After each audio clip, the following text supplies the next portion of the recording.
Look who's back. Another week, another CFL topic we have to discuss with Anson Gross returning. Anson, how you doing today? This is your last episode before you go on vacation for how long?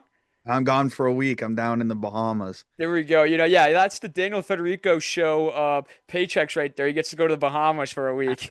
Yeah, that's it. That's it. How you doing though, buddy? I man can't complain. I'm here with you on this show again. We got some more to talk about and can't wait to get into it. Yeah, so a lot of things. Let's get right into it. A lot of things we're going to talk about. But first, let's start it off with the commissioner, Stuart Johnson. He held a press conference when the winter meetings concluded in Calgary. Some news yeah, some news came out right when right when we were shooting last week. It was like, Yeah. oh my God, like what if we could have talked about this? But let's get into it. So we're going to talk about the first rule that he has said. But none of these are final until the rules committees can, all agree on it. But right now, he has said that the CFL players will attend the 2028 Olympics. The season will not be halted.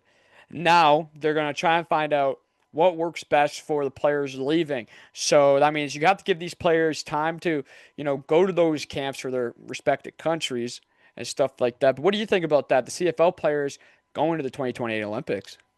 I mean, that's really good. We mentioned it. Representing your country is really big for something like even if it is flag football. To those guys, it's something like you always grow up like because we know there's a Team Canada senior team, but it's Yep. not the same. It's all guys who don't like play for the CFL anymore. They can't make a roster. Yeah. So now this gives an opportunity to people who are on the roster to get to represent their country and to get to play for that. And he mentioned it at the Grey Cup last year.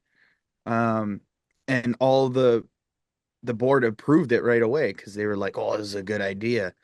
But I think that it also is a matter of how much is it going to affect the league money wise, TV deal wise, roster wise, player wise, like health and safety, because we mentioned Yeah. that before.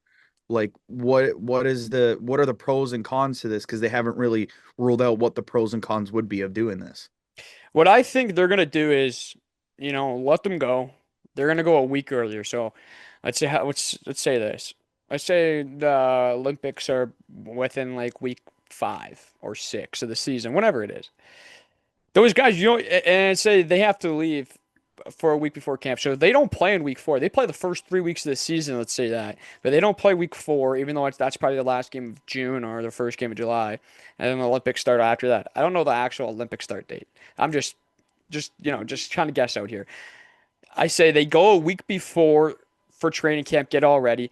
But you know what? That's what's going to suck is those players that are most likely leaving are key guys to those teams. Because there could be some teams that don't even have a single starter leave, and you could play against a team that has maybe 3 starters leave, 2 starters say. I don't know how much the roster size is. I think it's 12 to 15, I want to say. Um, Maybe more, but you might have a team in the CFL that they're not missing any star players. Well, you can be playing against a team that will be missing 3 star players and most likely a starting quarterback. See, like this is what's the struggle is going to be. But you know what? The CFL players, yeah, they're allowed to go. But let's see who actually accepts the offer because they are going to be in the middle of the season. Do they want to risk injury? What do you think about that? I mean, like personally for myself, it depends on what situation you're in because you got to look at it as if you're a starter going down there, that's great. But then again, the risk of injury is more severe for you as a starter. But with the global players, not a lot of global players are starters, but they might start on special teams, Hmm. right? But the if they get the opportunity to go represent their country as a global player, and I would go and take that responsibility of being like, hey, like let's go down, let's go play some football, let's represent our country. Hey, we might not do well, but let's put our name on the map and show people like, hey, we're from the CFL. There's some great football down here. Why don't you come and watch? Because man, you got all of Canada watching, and some people in the states do. But the more eyes on the CFL, the better for the money in the pocket. Yeah, I like that, especially like the players that are from Mexico and stuff like that. Big global league can for sure put the CFL on the map if they go. I'm okay with the backups and stuff like that going, like 110%. But imagine losing, let's say Nathan York, he's going to go, or Trey Ford as a backup quarterback. That could be two. depending on what Trey's situation is.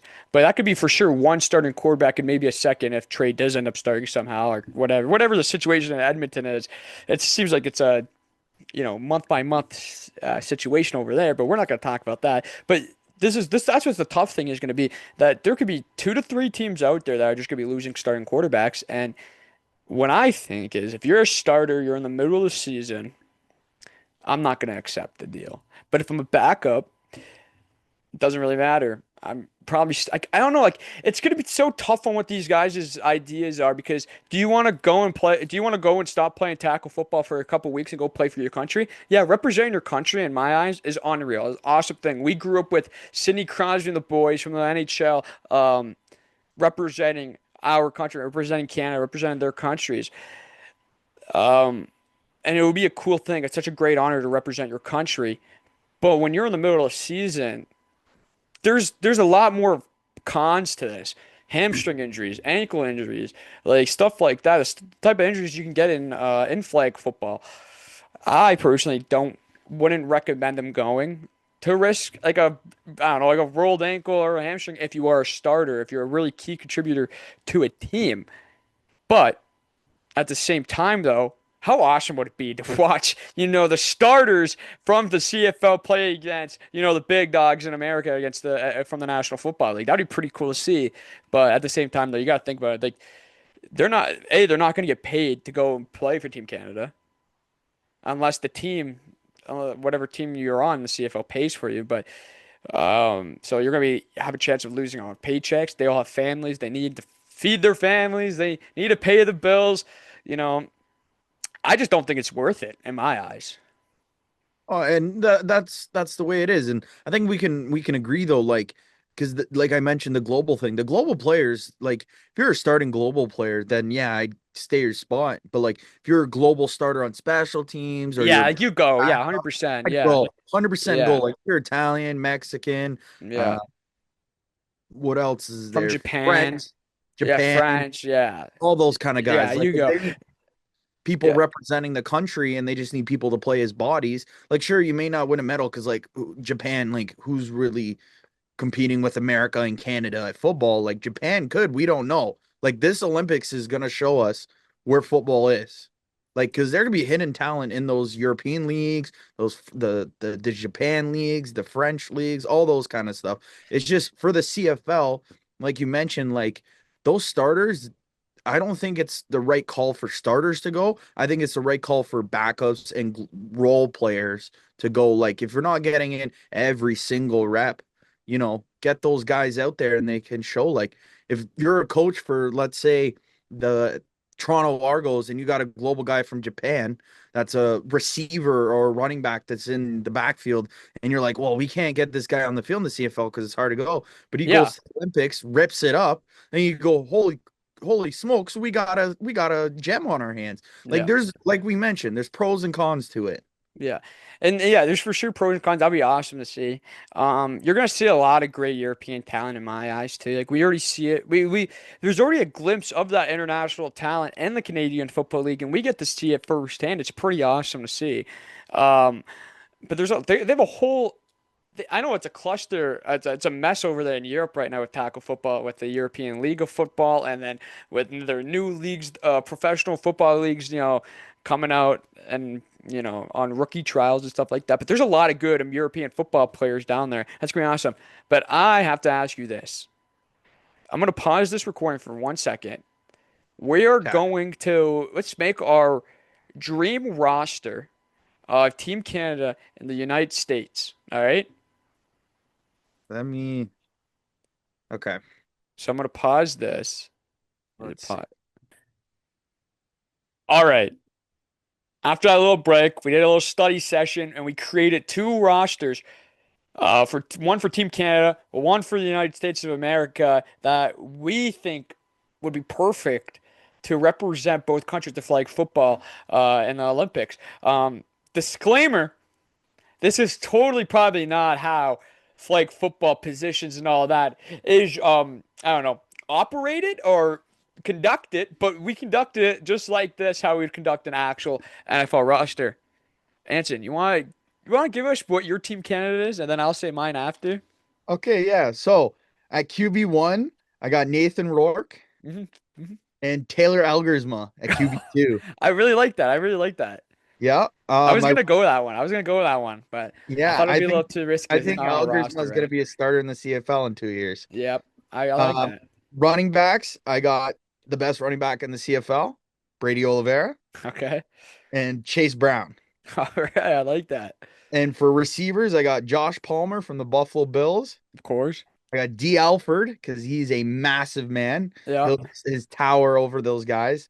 Eric Iomanner from the Titans Mm-hmm. and Keandre Smith from the Ticats. Mm-hmm. You need a little fast slot guy. Yep.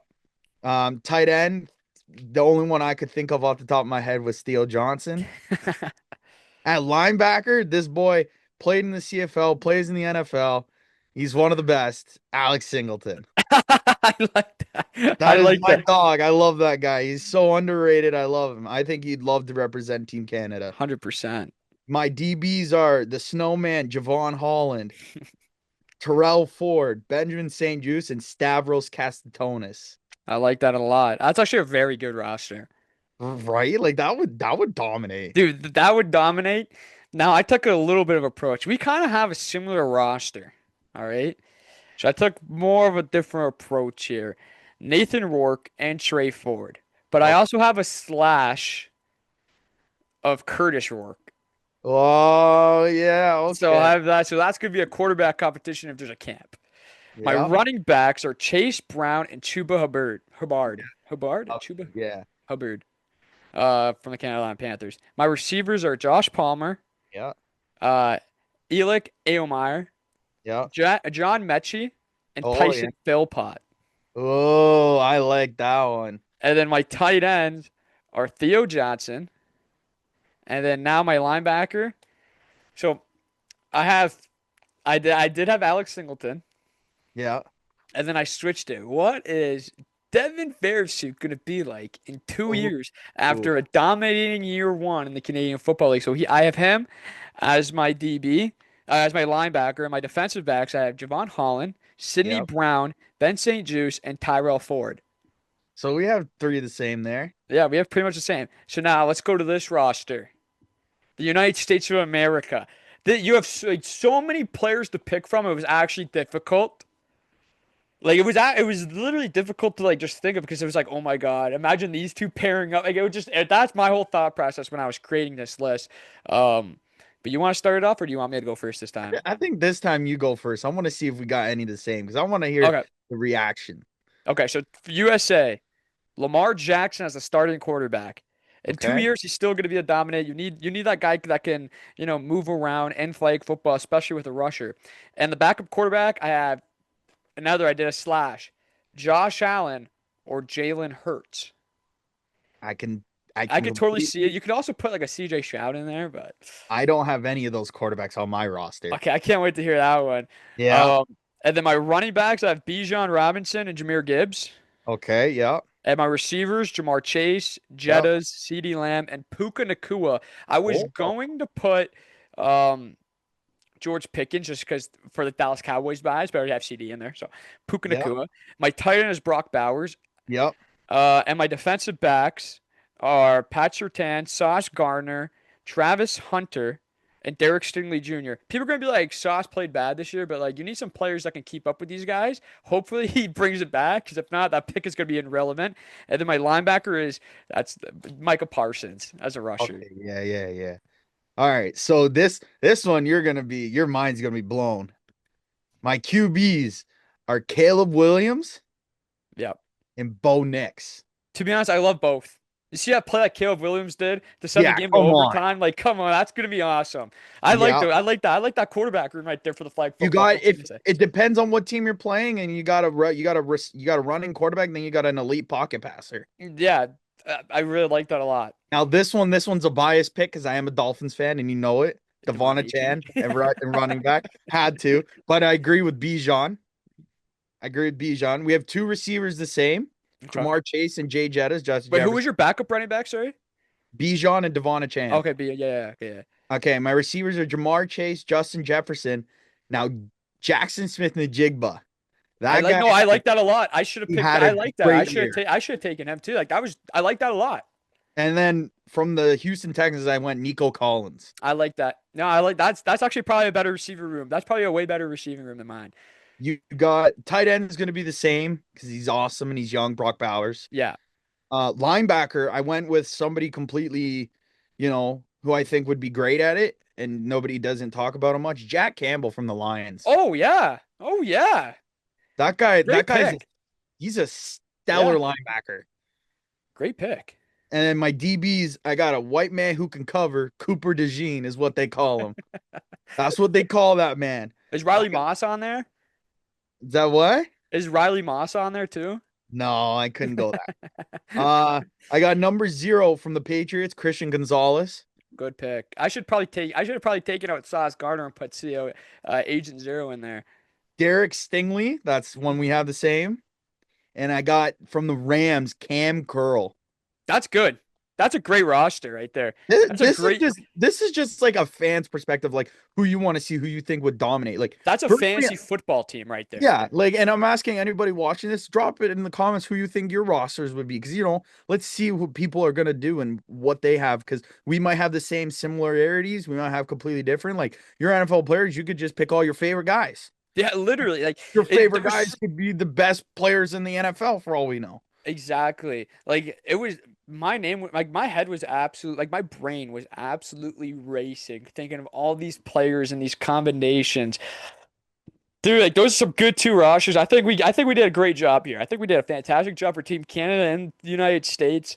Now, if we ever wanted to do like every single nation, no, I don't have time for that. That's a lot of research right there. Yeah, But that is. that would be crazy. But those are what our projected well, or our predict, what, oh my God, I can't even speak right now. But what we predict the Team Canada and the Team United States of America teams to look like for the 2028 Olympics. I know it's 2 years away. Injuries can happen. People can, have drastic changes in their play. But as of right now, those are two beautiful rosters that we created for both countries right there. Can't go wrong with it. But we got to move on too. For some more winter meetings, news. No more ties in the Canadian Football League. The last tie came August 8th, 2024, 22-22 tie, Ottawa versus Sask. What do you think about that? No more ties. I love it. First, actually, it's going to go to two mini games, and then it's going to go from shootout from the 3 yard line. How do you like that? Oh, Anson, I'm losing you. I'm I losing you here. personally don't like it. Okay, you don't like it? I Dude, got. I got What's up? okay, you're good now. Oh, Okay, now okay, you're bet. red. Am I red right now? What's Okay. going on? Like my screen's Now red? you're no, like, so by your name, it tells me the Wi-Fi. You're at a yellow right now. Oh, I'm at a yellow right now. All right, let me turn off the Wi-Fi on my phones. Mine's I got 3 bars and Yeah, no, you're chilling. You're chilling. I got you. I got you now. I got you. Mine was geeking. All right, I think we're good. So so let's start off with that. Let's start off with that before I cut it. I'll probably just keep it in because that was kind of funny how that's literally live technical difficulties right there. That's literally what my Wi-Fi is so ass, but I gotta deal with on the regular. Um, but no more ties in the CFL. What do you think about that? so I think where I what I don't like is the mini game after. Okay. Why are we playing from the 3 yard line? That just means QB sneak galore. And, there's nothing as fancy. Like maybe do 10 yards out, do 10, Yeah. 5, make it a little further so the guys actually have something to play for. And like, because when you go into a huddle, you're 3 yards out. You're 90% of the time, coach is calling, hey, Tommy Stevens, get under center, ready. Yeah. Hunt. Oh, QB boot out to the Oh, outside. There we for a go. second, did you see what Tommy Stevens was beefing with on Twitter? What was he beefing with? Dude, he was beefing with Farhan Laji of TSN. Oh, Dude, Farhan does a tremendous job, but like he was calling out the like QB like sneak specialist should not be a part of the game. To be honest, I agree with Farhan, man. Like oh, see, I agree with the play, but you should be putting in a fullback like the Ticats do with Lee Trey. yes, because if your quarterback can't throw a football anymore, but he can still do a inches a carry on like third and inches, why are you wasting you're actually paying this guy just to get inches in a Yeah. game. Like that's cool because when it guys come down to the goal line, that's cool. But there's a guy out there that could probably throw and run, but he's not on the roster because you have a quarterback QB sneak specialist. Like I'm all for the play. Don't get me wrong. Yeah. I'm all for Yeah. the literally the Canadian version of the tush push. I'm all for it. But yeah, I really like that discussion piece that was going on with Twitter because Tommy Stevens, buddy, to be totally 1,000% honest with you, man, I think I love your play. Like you made a career being a quarterback sneak specialist. Can't go wrong with that. It's the greatest job ever in football. But buddy, you are wasting a quarterback spot in that quarterback room.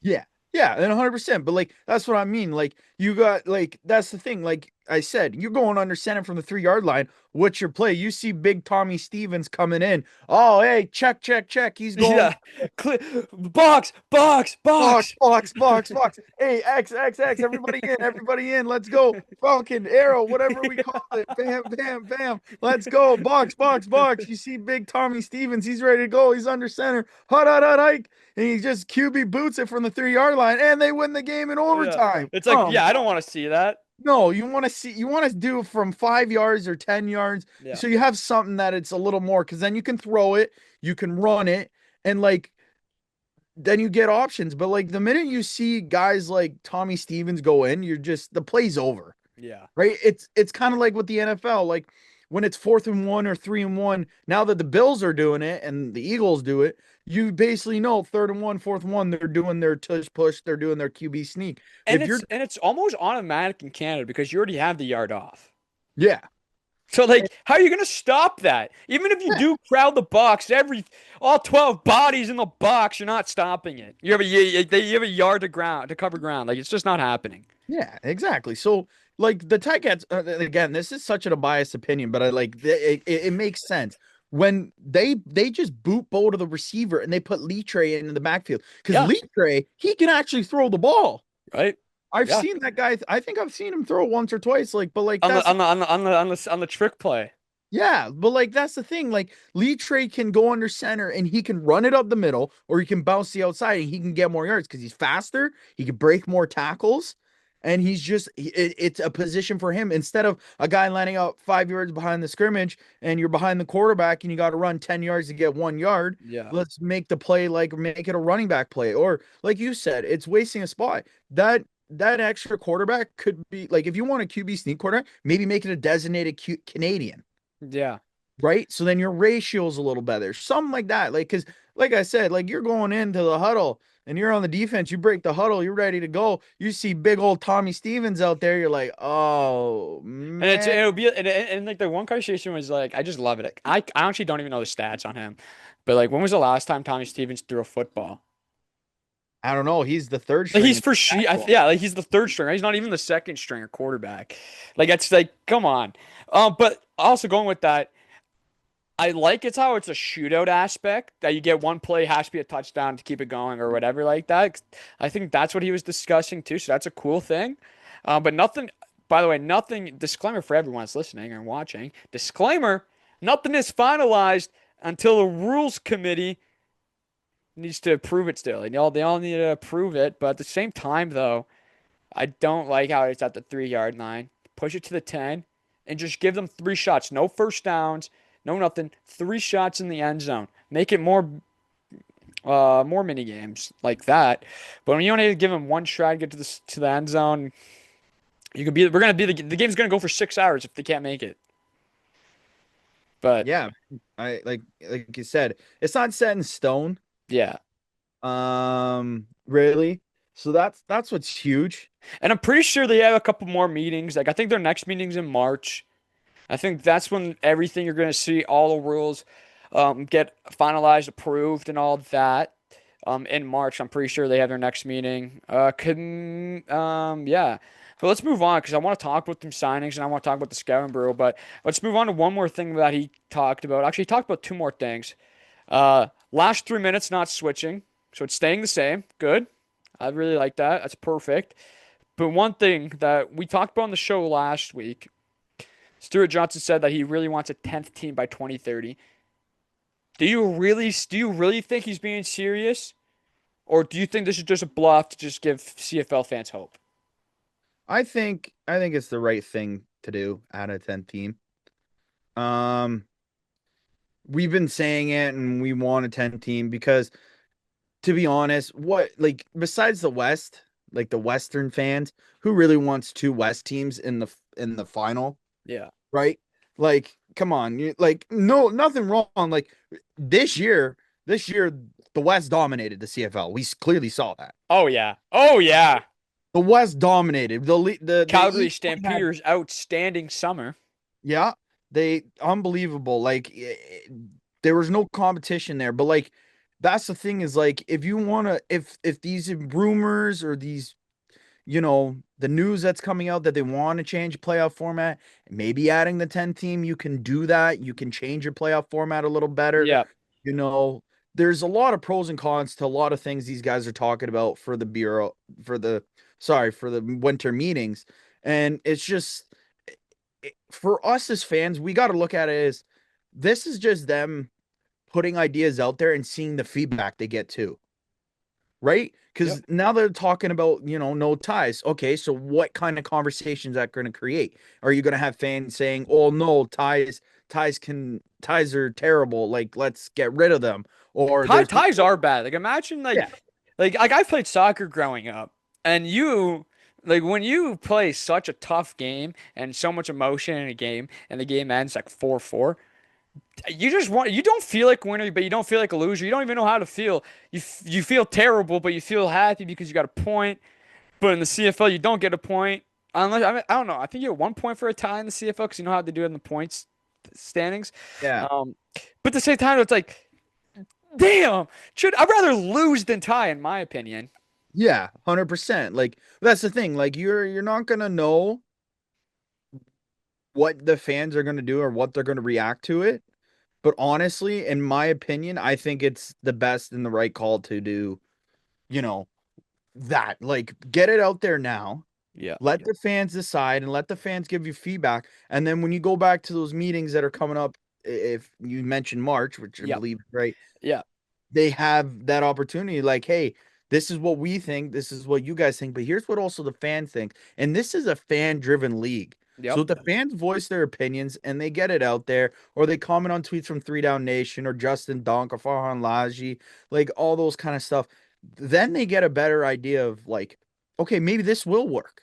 Maybe Hmm. we will bring in a 10 team. Maybe we will get rid of ties and bring in the overtime. Maybe we will change the ball to the 5 yard line, to the 10 yard line, whatever it may be. Those little niche things, it all is on what the fans do and help that cause. Because if there wasn't fans for the CFL, there would be no CFL. Yeah, the CFL would have never survived COVID because they're still feeling it. They're still feeling that heat from not missing that season in COVID. But with the fans coming back when they returned to play was an awesome scene to watch, and it felt good because it felt like all of Canada missed the CFL. But the CFL ties are such a rare thing. We haven't seen one since 2024, August 8th to be exact. Um, there could have been maybe one in September, but I'm pretty sure the most recent one I could have found was against Ottawa and Saskatchewan 2020, 22-22 game. It rarely happens. But it's Mhm. good that they're addressing it now because now watch it. Right when they change it, there's going to be a lot of overtime games that would have ended in ties, and now they're going to end in wins. That's just how the CFL goes. But like with the fans and how it is a driven league, it is. I think this has been one of the best starts to a commissioner. And the way I'm putting it is, he has publicly spoken to the public about these changes. He's been open to the public about why these changes are good, like the field size and moving the goalpost to 2027 and moving the benches across the fields from each other. I like that a lot because there's been so many altercations that TSN doesn't even catch with players.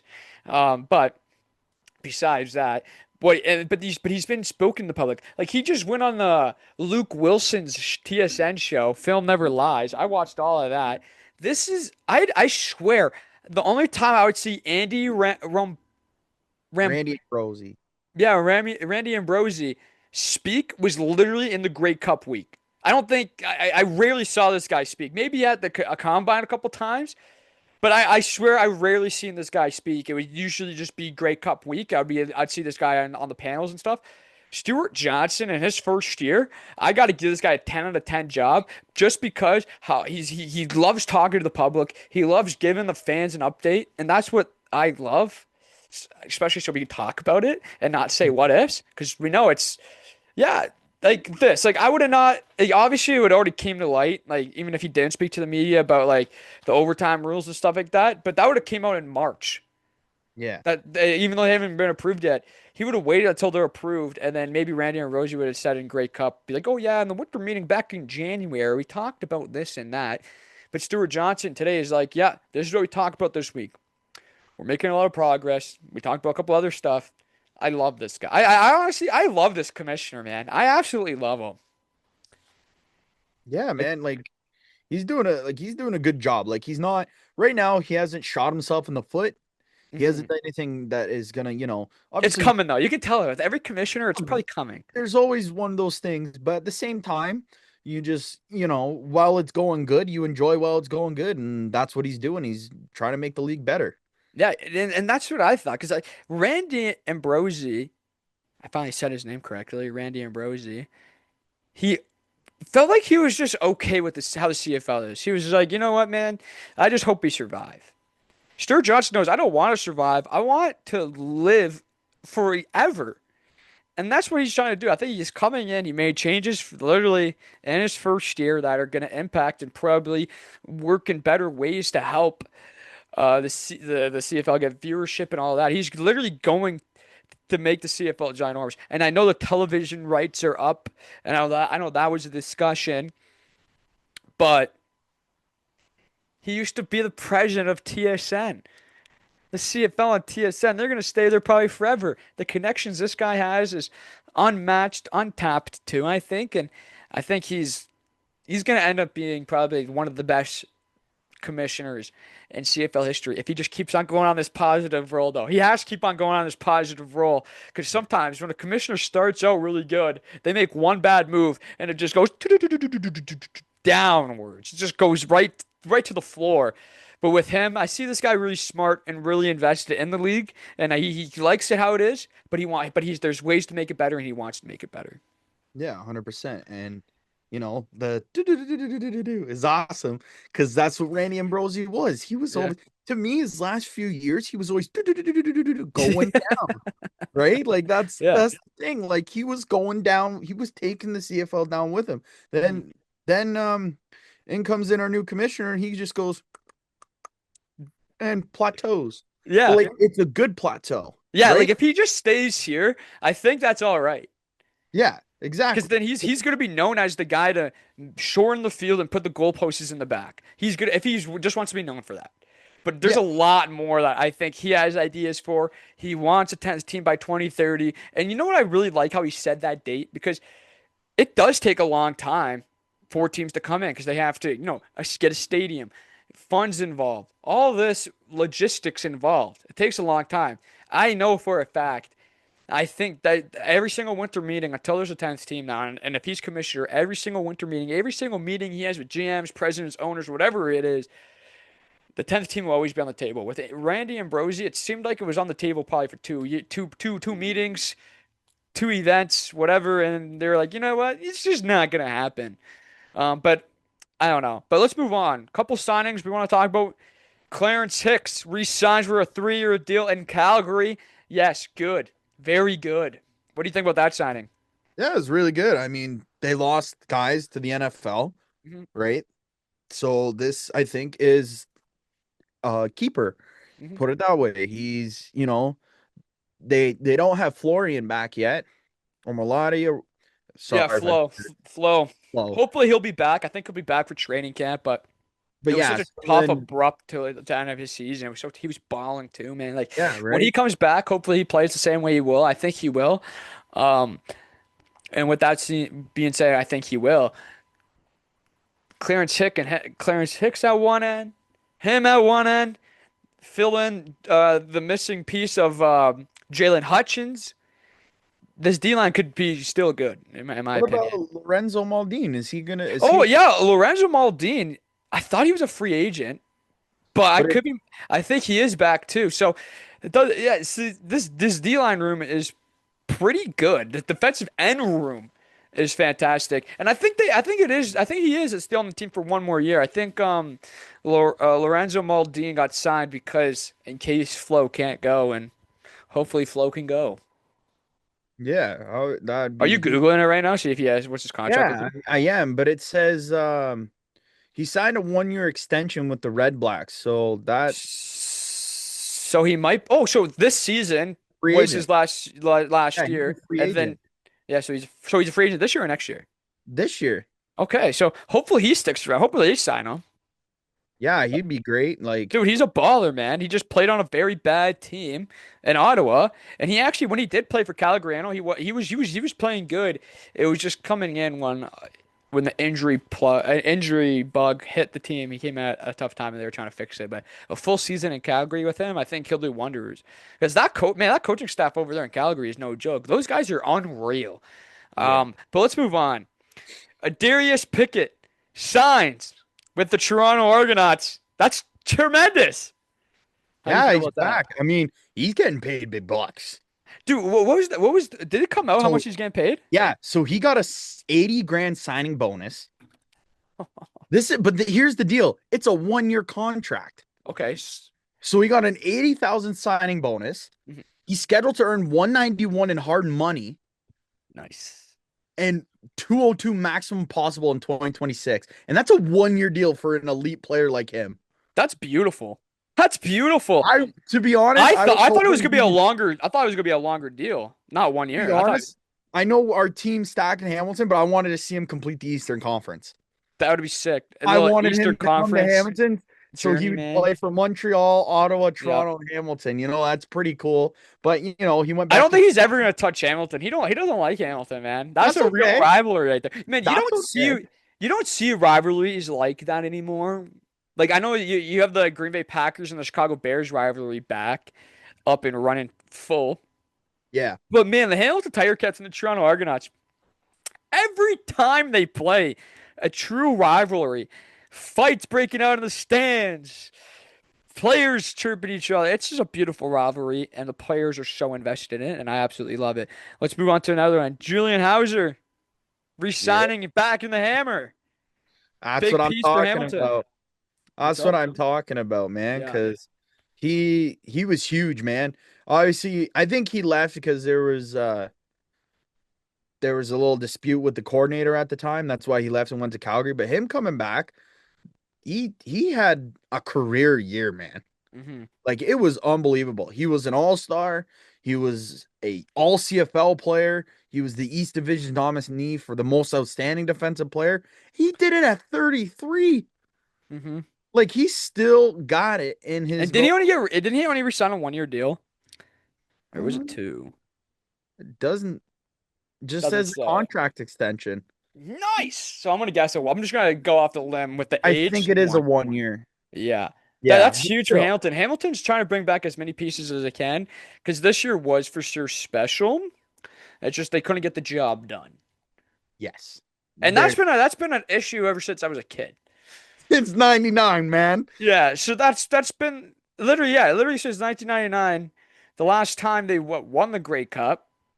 It's been a damn issue. But yeah, I don't even know what we were talking about before that. But let's just move on to Dwayne Hendricks signing with the Argos. Yes. Huge. That's coming Dude, back. Just getting close to the Argos league. are trying to rebuild, man. They're rebuilding on signing the promising players now. Yeah, they're trying to get. Well, he was there before, but I think that he could have left because they spoke about it. We mentioned it in the report card. Their coaching staff was horrible, Yeah, right? And even Dinwiddie kind of put a comment on it, like it wasn't a very good coaching staff. no. And to So be honest, they were not even the greatest player like they weren't the greatest team player wise this year. no, Like yeah, coaching was bad, but at the same time the players weren't doing on the greatest to coach. no, yeah, but Like at that's parts there were, but the injury bug was pig. Like they yeah, lost Chad Kelly, man. Like their starting quarterback. yeah, exactly. But it's Yeah, tough, man. that's how it goes. But that's why I think Dwayne Henderson went back. Yeah. because he got released from BC because they just brought in Casey Sales and they brought in what linebacker did they just bring in too? Darrell Sankey. Oh, right. I forgot about that. Got released. So they got Micah Yeah. and Sankey, I believe. I think is still under contract. I'm not 100% sure on that Yeah. one. But dude, But that could be disgusting right? next year. So That that's could be probably why disgusting. Hendricks, that's why they were like, oh, let Hendricks go. And that's probably why he resigned in Toronto because he Yeah. knows the organization really well. Damn. Dude, the Toronto I don't like it when Toronto's good. I absolutely I hate don't it. either. Even though bro, for the both times great the Argos have won the Grey Cup. Anthos played against the Toronto Argos. Yeah. And so you know how they always give out the rings? Man, I have them both on display. They actually look Oh, you beautiful. got both? I only got one. Oh, sorry, the Hamilton, because I went to the, yeah, when he played with Hamilton, they had him. And then this year in Calgary, they're Yeah. handing them out. Bro, they're beauties, man. Those rings look Oh, unreal. yeah. But, I don't but know what man, I mine are. hate when they're good. I hate it. Hate it. But that's the only thing the closest Hamilton fans will get to a Grey Cup is the replica ring. Sadly. Sadly. Sadly. Sadly, as we both know. Like legit. Like that's probably the closest we're ever going to get to a championship and any of our in any of our lives with our sports teams.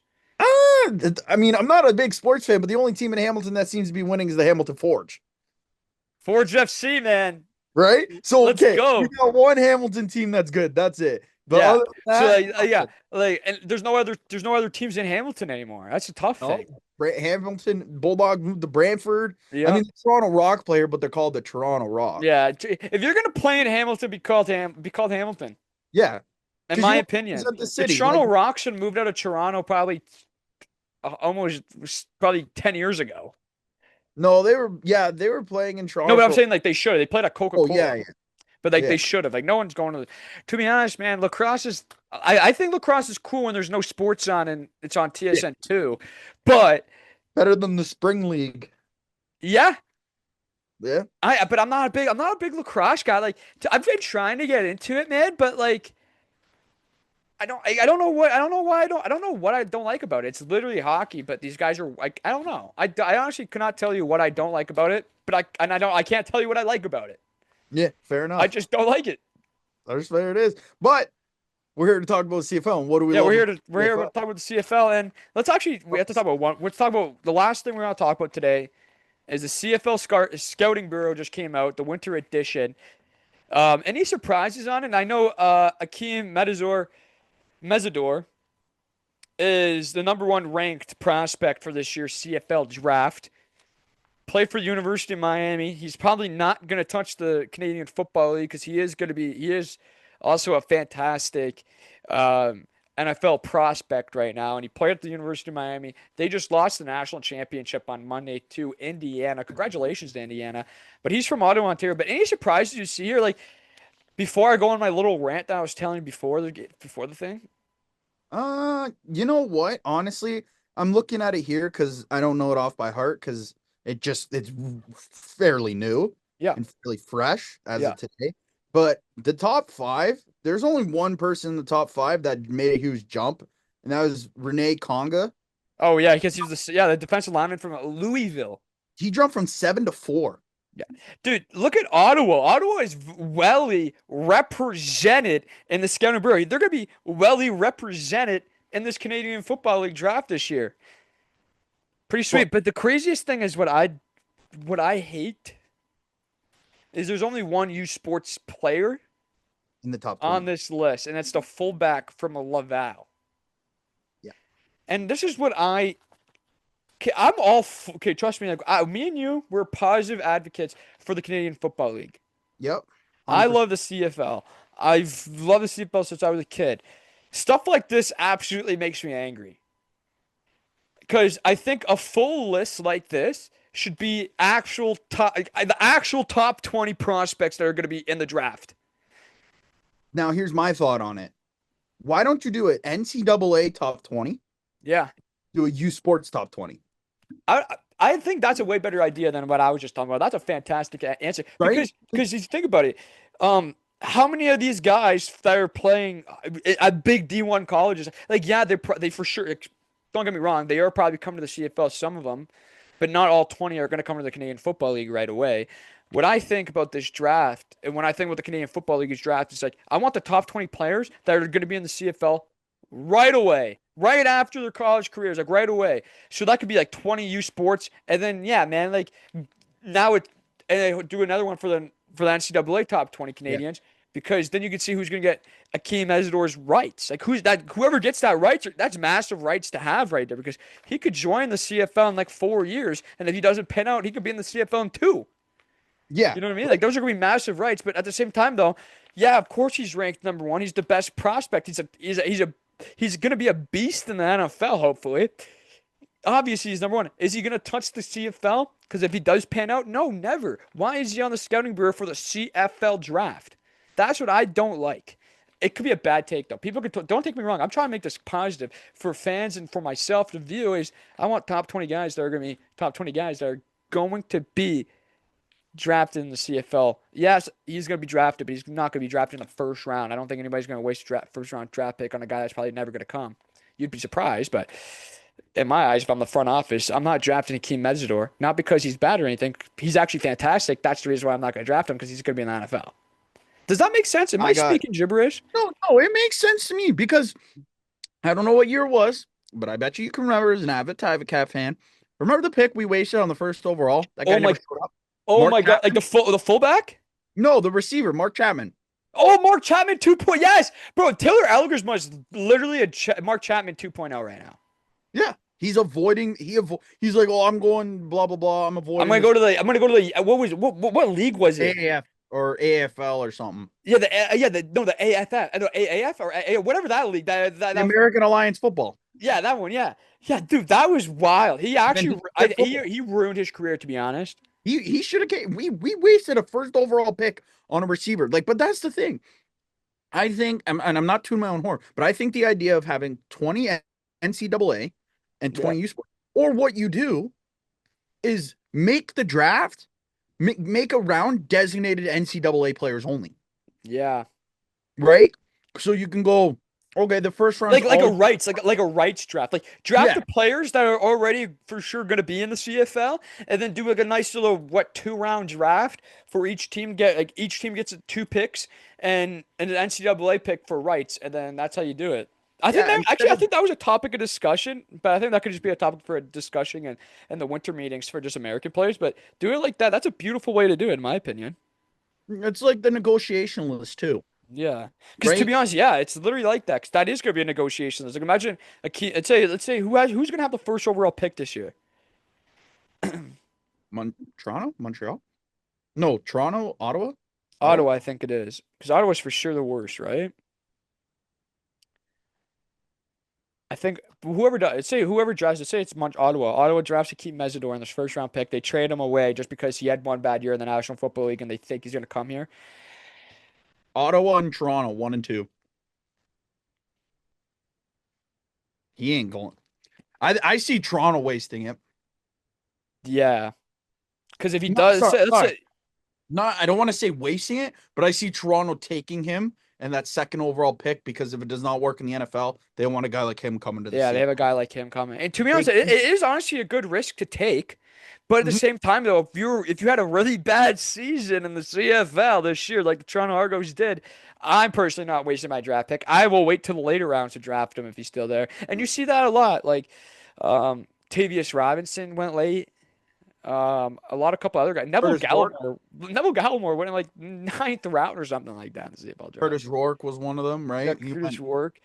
Um, to be honest, like this. I'm all for it, bringing name awareness to like these scumbers, like scoundburrows and stuff like that. But I think we have to like take them off the list. And the I think craziest thing is, I actually this is gonna be this looks like it's gonna be a defensive dominant draft. I'm gonna be real with you. I looked at it and I think the top five are going NFL. The rest, I think you'll get a good crack. I think 6 to 10 is gonna be hit and miss, but I Okay, think 10 on, like I'm gonna key this one out because this one actually hits. like Rohan Jones and down. Okay, yeah. So do you see number 12?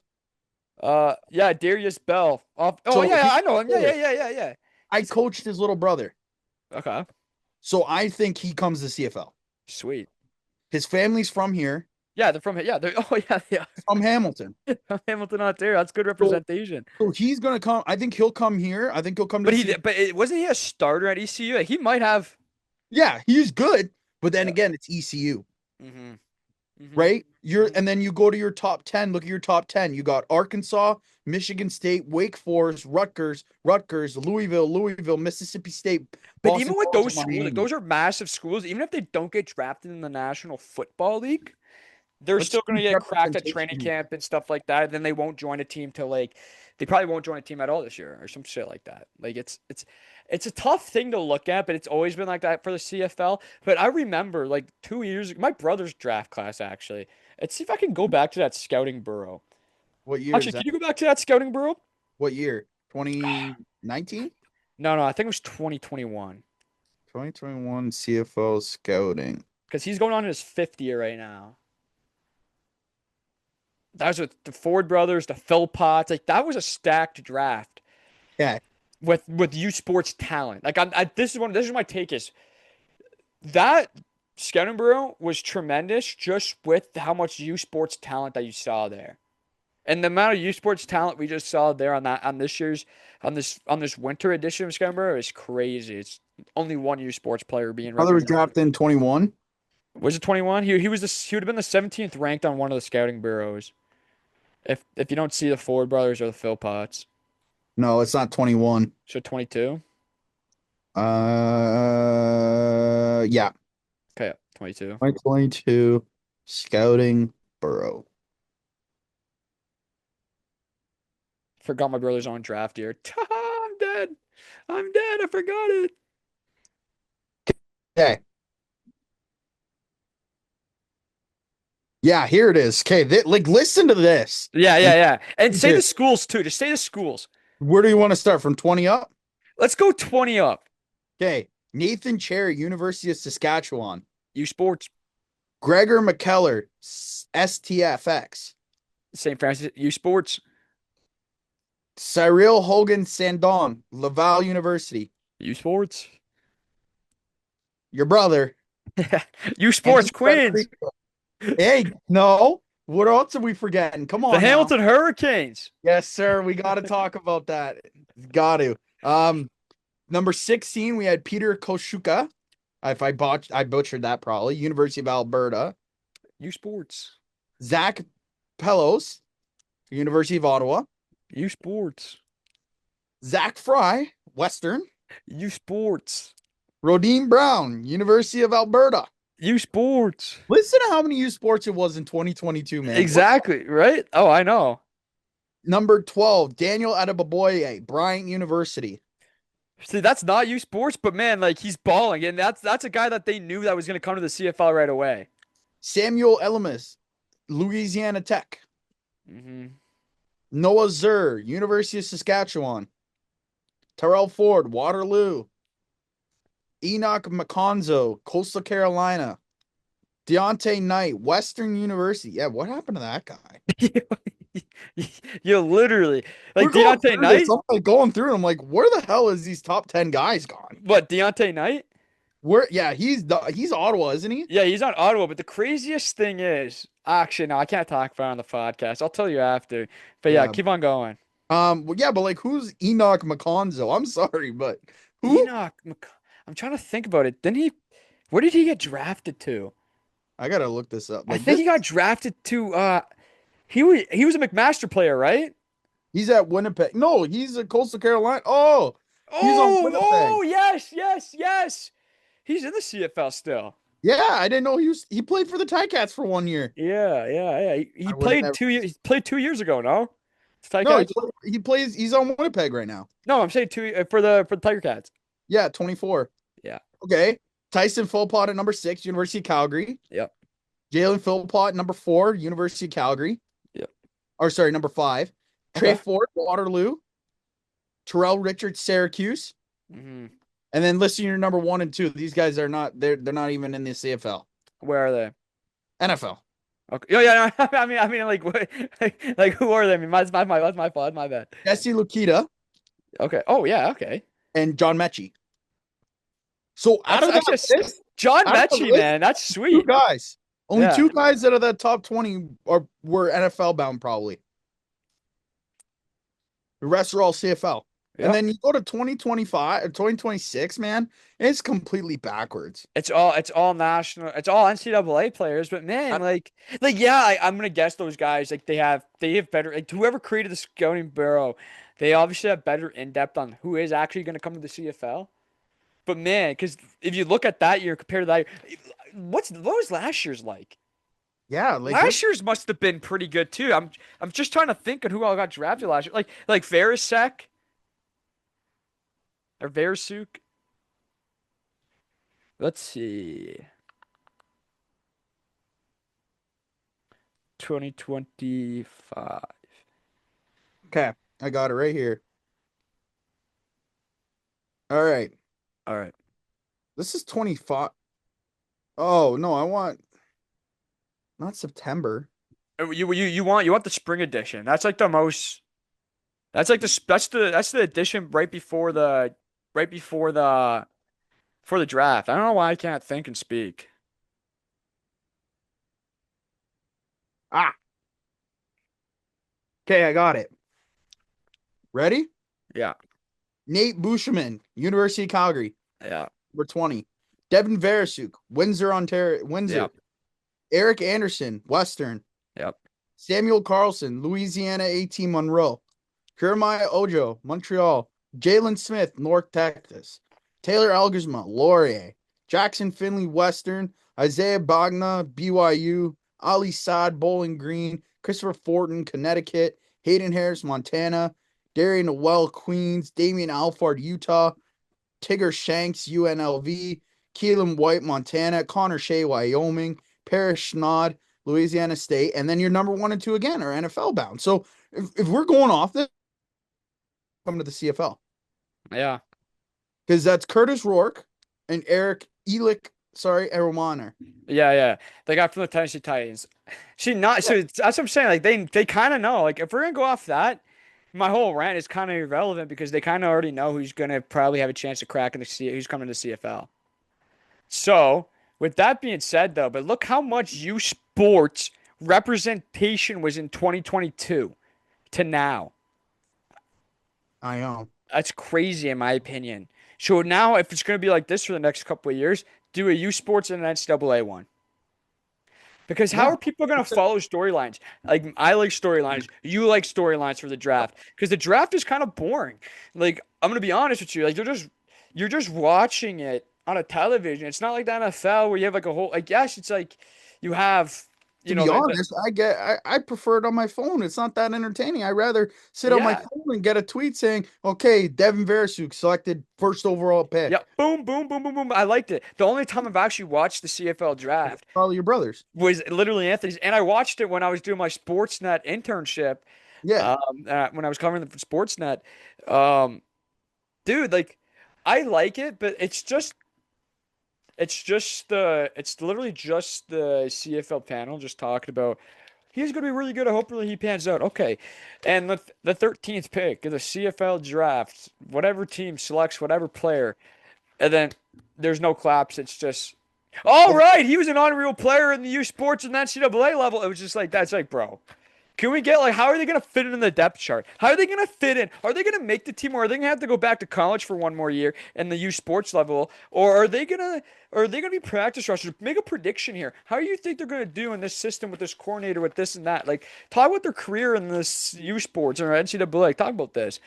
yeah, They 100%. lack that, but there's no shot on the TSA panel. It's just they're literally just given such minimum information and they make it they actually if you think about it they actually make a tremendous show out of it but Like, us fans with the minimum information but us fans we want like NFL style we just yeah, got back from what think about it, like the NFL was like probably it's usually a week before or 2 weeks before or 2 weeks yeah 2 weeks before the CFL draft so the CFL is 2 weeks after or something like that we just got a grand showcase of a show at least have like the top, the top 10 picks, or you have like the top 20 prospects.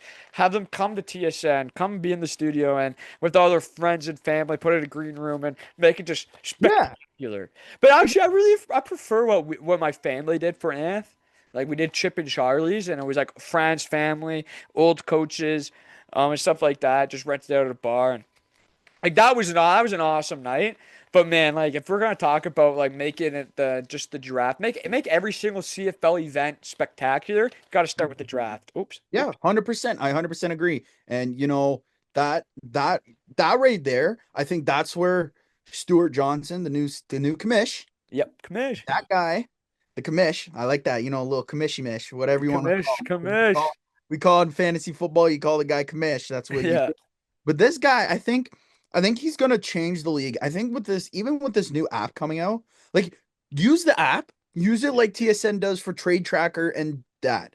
Right. Create a draft tracker, Right. create a better transactions page, create a better like if there's a trade, give us a trade tracker. Give us Yeah. those kind of stuff that with the app, it's a little better. So then you can like, okay, so let's pull up the draft. Because when you go on CBS Sports on your app or whatever, they grade it right away that draft pick. Where's Oh that? yeah. We want that, Yeah.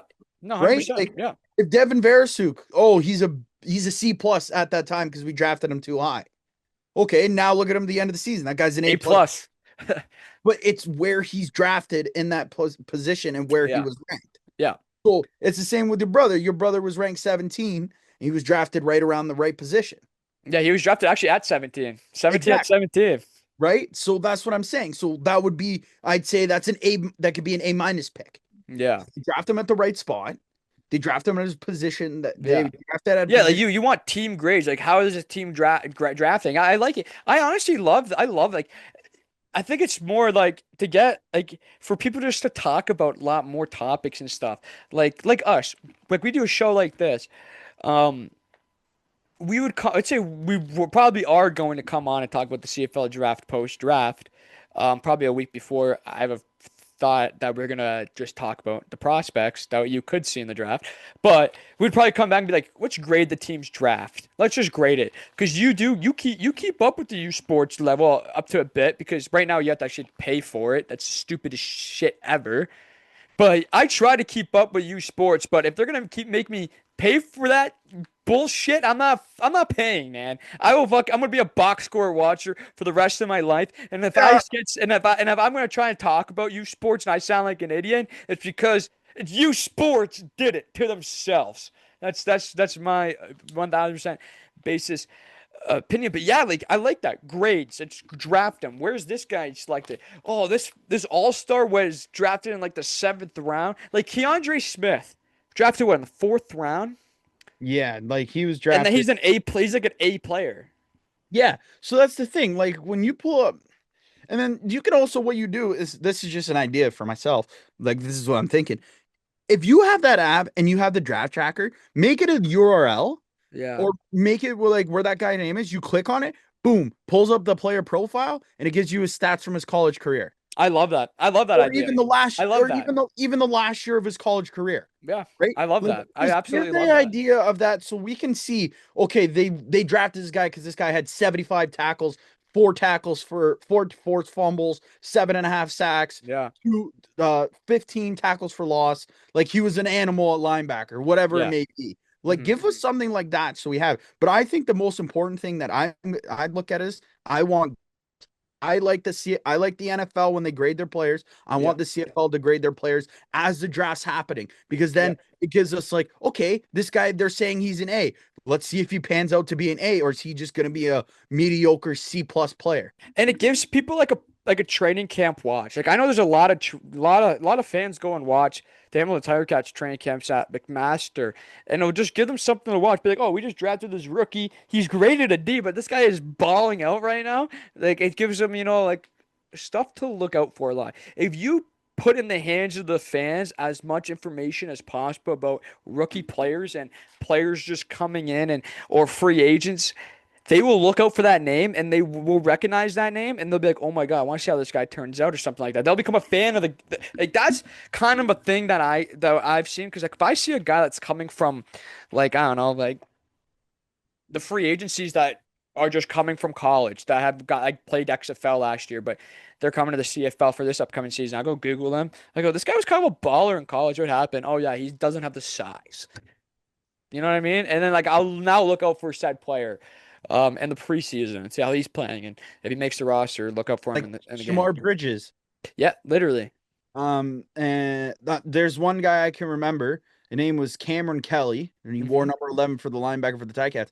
Yep. I watched that guy in a training camp practice at Tim Hortons Field because they let fans go when Yep. it was Tim Hortons Field at the time. The Now, now Hamilton Stadium. we that's another story. Another story. But we watched that guy, and we said this guy's gonna have a baller year because he was flying around. So like Yeah. just those little things of like, yeah, letting the fans go to the train camp, but like if you give us a breakdown of what this guy did, like Three Down Nation does, Yeah. the Three CFL Down Nation actually does a tremendous job doing give all that. them like again, we mentioned it last week, give them props again. Yeah, man, we got to give them props, man. Stellar, stellar. They do a tremendous job over there, man. And you know what? I give credit to I give credit to the guys who also like report it with Three Down Nation as themselves, not Three Down Nation. Those guys are great. Yeah, But yeah, like Justin Dunk does a tremendous job. good. Um, I actually I follow all these guys on Twitter. I don't know why I'm. There's one more guy. There's actually like three Is more it guys. Dave Naylor? No, Dave Naylor's on TSN. Yeah, but he does it, does he not? Yeah, no, but I'm saying there's a lot. There's like Justin Dunk. There's I want to say Nielsen. Um, Man, like I gotta think about this. There's a lot of guys. I don't know why I'm forgetting. It's actually a terrible time to forget who I'm talking like who I'm supposed to be talking about. Let's go Three Down Nation. He probably has an article literally today. Um, yeah, so it's these three guys right here. I don't know if you can see if it will focus. Do do do do do. These three beauties right here. Justin Dunk in the middle. I forget the guy's name on the edge. On like two guys on the edge. Um, Sorry, I know you're pulling it up, but like I'm looking at my phone. Hicks was 3 years. what's up? Yeah, Hicks yeah, Cameron Hicks was 3 years. 3 years. Yeah. Holy shit. But yeah, man, like Three Down Nation dude, they do a tremendous job year in and year. Oh, JC Abbott, bang! That's who it is. What it is. That's I who it knew. is, man. That's who Yes. it is, dude. Come on. I gotta give that guy props, man. That guy is electric. That guy is amazing. That guy is doing tremendous things for the Canadian Football League game and the Canadian football landscape. Like Yeah. Round of give a JC Abbott. little round of applause here. You got to go around in a Three circle. Down Nation, man. You guys are absolutely awesome. You guys actually give us so much stuff to talk about just on this show. Like Yeah. if you guys want Thank to come you. on the Thank show, you. me and Anson will talk your guys' neck off because man, you guys do an awesome job. Yeah, Uh man. If we get imagine we got one of those Three Down Nation guys. Those guys I, they would be just like answering our questions that people are thinking, but they're not saying. literally, well, we are the fans, but with a microphone. Yeah, we're like, okay, yeah, yeah. So what do you think of this guy? Well, this guy's great. And I'm like, okay, yeah, but what about this year? He had a bad year. What about this year? Like just those little things. And that's Yeah, where it comes back to the scouting. yeah. Just those little niche things that we as fans want to see and want to be able to understand. It really shows like, okay, if we get a deep dive like the NFL does, like the NFL is an elite league. We all know this. But Yeah. the CFL play wise, oh, it's right there. Like Yeah, it's unbelievable. I But agree. the in seating fans, like in the stadiums, great, 10 out of 10, love it. Yeah. It's amazing. But the media, the social media on that is little low. It's a little low. It's not Right. like the NFL, but like they can improve it. And that's what I think the new commissioner should do. You can do it better with their scouting. You can do it better with this app. You can do it better. Like, why doesn't the CFL team up with Three Down Nation? Team up with Three Down They Nation. have to have a partnership. They have to have a Like, partnership because yeah, but the details they're getting for contracts, but like, wild. but like, why isn't there more of it? Why is it only Yeah, yeah, big? 100%. Yeah, like I agree with you. Like more fan engagement, basically. Like Yes. it's a fan driven league, but it's always been like that. But it's time for a change, and I think that's what Stuart Johnson's gonna be. Dude, like remember how minimum like growing up, how much like right now a little kid me would be so incredibly like be absolutely pumped, absolutely amped for the amount of information we get on players nowadays. Because like 2014, dude, did anybody like I obviously people knew who Brandon Banks was, but when he first came, what in 2012? Or was 2014 wasn't his rookie year, was it for Tiger Cash? It was 2013 or 12, right? For who? Brandon Banks. Yeah, roughly. But yeah, whenever he came in, I didn't know who he was. Small guy. Who was he I know he was wearing? with the Redskins and He stuff wasn't like even that. wearing number 16. What's up? I don't think he was wearing number 16 when he first came to the league. Yeah, see, like, but nowadays, like, if a person like this, like a crazy returner, came to the Canadian Football League from having crazy, like, imagine Rashad Shaheed from the Seattle Seahawks. Just because I'm just saying his name because he had a crazy return against in the playoffs against the San Francisco 49ers last weekend. But imagine he came to the CFL, everyone would know his name, obviously, just for having that one kickoff. Twitter, the power of Twitter. But yeah, it's a tremendous thing. The amount of knowledge we have now, it could always be better. It could always be boosted. Stuart Johnson's going to do that, but we got to end this because man, we ramble, dude. We ramble. I'm just trying to figure out this guy's number because he wore a different number back in the day, but I can't find it. I don't know if he actually did because if you go to his Wikipedia, it'd probably say all the numbers that he had, right? Because he wore number 16, but in the end, I thought he made it through. Because what did he wear in Washington? He wore like 80 something. No, he wore 16 in Washington too. I'm seeing it right here with him in a practice jersey, 16. So he was 16. So guys like that though, you see a little guy out there and he's just tiny as crap, and then right, like he's not built for he wasn't built for the NFL. But then he comes here and he just dominates, right? So that's the thing. It's Like still sad. It still saddens me that he had to retire a Toronto Argo. he won a Grey Cup though. He did I his. know, but it saddens me, bro. It absolutely saddens me. Oh, he That signed a guy was one probably day that's probably contract. that. What's up? I thought he signed a 1 day with the Ticats and retired to Ticats. Yeah, like a one day, but man, like truthfully playing days Yeah, wise, yeah, yeah. that sucks. But he's probably my favorite CFL player probably ever. Mine's Simone. Yeah, Simone Lawrence is up there I'm a too. defensive Every guy. time I've actually talked to Simone Lawrence, he has no idea who I am, obviously. But if I'm working around the stadium and like when I do stuff for Canada's football chat and stuff like that, like I'll see him out and about. Even when I was living in like when I was in Hamilton for school, or when Anthony was playing, bro, nicest guy ever. He is so for the fans, dude. Like that guy is, That's what the CFL needs. yeah, like, he's a great ambassador for the Hamilton Tiger Cats. I'm so glad when he retired, they brought him on because this guy, Simone Lawrence, is a 10 out of 10 guy, 10 out of 10 human, man. His voice is iconic. His Iconic. his His laugh. laugh, man, like dude, one of the best linebackers in CFL history too. Like, Yeah, like that's the thing. Like that's what we're talking about, and that's what we're getting into depth here. I know it seems like we're rambling, but this is the things that make us remember those players. oh yeah. We because they come out of nowhere. Like Dude, they we could be so bad, but if they just engage with literally the fans, everyone will remember him and everyone will be rooting for that guy. Yeah, here we go. I'm gonna make a perfect example. This is because I'm not being biased. Your brother, Hmm. your brother, He did a lot of public appearances he for did a the lot of Tampa. stuff for every team he's been with, has he not? Yeah. And what does that do? Fans come back and they remember, like, hey, this is Anthony Federico. Yeah, you Fans recognize like a friendly name and stuff like that. Yeah, But there is for sure players out there that, I'm not I actually have no idea, but there's stories that like I've heard about like be working in the football world and like people have had some bad encounters with football players and people go every time they see him on the football field, they're like, dickhead, dickhead. Like to just other football players that they've seen around that just get bad encounters. But to be honest, the greatest thing I've ever learned too of, you know, just with the pro football mindset and just pro sports in general. Because you hear about it all the time with pro athletes talk about it on podcasts and stuff. yeah, If they're in public eating a dinner, man, just don't go up to them. yeah, And 100%. if they literally don't want to talk to you, it's not because they're being dicks. It's literally just because you know how draining it is to just go every single day, work out every single day, get hit every single day, get up, and when you just don't want to talk to anybody, just eat. Don't like because like I think whose podcast I was just listening to it. I think it was Michael Irving that was just talking about it. He said he loves the fans. Fans is what made him famous. It's just that he don't like to talk with food in his mouth. Yeah, I'm like $100%. it's a truth. But like, there's boundaries. There's boundaries, and but there's a lot of people in the world that don't know boundaries of just Yeah. people in general. But like the CFL, I think does a good job with it.